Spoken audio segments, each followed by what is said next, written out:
Po ta bëj një pyetje që po besoj që shumica, e sidomos grave, se nuk po du me thonë që s'ka burra që bëjnë buk, ka fatmirësisht të shtu numri i tyre, por kryesisht dominojnë. Ata në restoran ki kushiniera. Dominojnë gratë. Zakonisht kur taftojmë një familje ose dy familje, tri kur i bëjmë bashkë për iftar, në ato familje jo kretë familja agjërojnë. Për shembull, ta zam, në familjen e dajes agjërojnë 2 veta, apo ti dosh me iftu 5.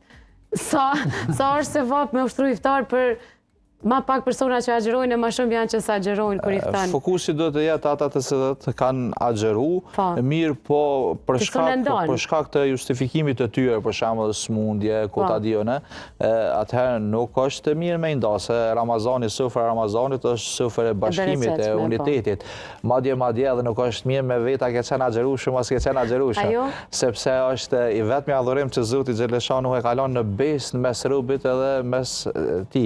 Na nëse falim në xhami, ditën e xumës që kemi obligative të jemi prezencë në xhami, na sheh imami, e shohim xhamatin, e shohim njëri tjetrin. Nëse japim dikujt sadak lëmosh, ka për të na pa ai i cili ne ja adhurojmë sadakën lëmoshën. Nëse shkojmë në hax, kemi mu taku me haxhilerët e vendit tonë edhe në bord botës. Domethënë shihen do gjëra. Po për agjerimin askush nuk mund me bë beçë që Saranda apo Mustafa apo Labi sot ka qenë agjërushëm. Në parem, muajin Ramazan do të me qenë agjërushëm, rani rregulli është ashtu. Mirë po asnjëri prej nesh nuk e din se sa me të vërtet kemi qenë agjërushëm. Prandaj sufrën e iftarit le të jetë sufrë e unitetit, e bashkimit familjar.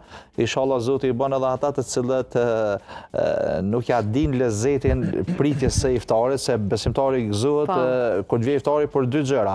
Një që Zoti ja mësoi me realizu atë ditë, me përfundu, është një ndjenjë që nuk përshkruhet që Zoti na edhe këtë ditë përmbylli me mirësitë, begatitë e tua, me lejen tënde, edhe një në botën tjetër kur i sheh shpërblimet e agjërimit. Inshallah Allah ja mëson edhe atyre të cilët nuk kanë agjëru, me i po atë ndjenja që sheprisin besimtarët momentet mu motivu. Po, unë shumë shpesh në sin shaka, ju tham kështu këty në antarëve tjerë që s'agjërojnë, sot po të ftojnë iftar, po agjëra edhe ti, unë nuk e di nëse është përzirje e punëve tina, po e tham si me shaka, po në disa raste ku po sukses, në disa raste kanë agjëru.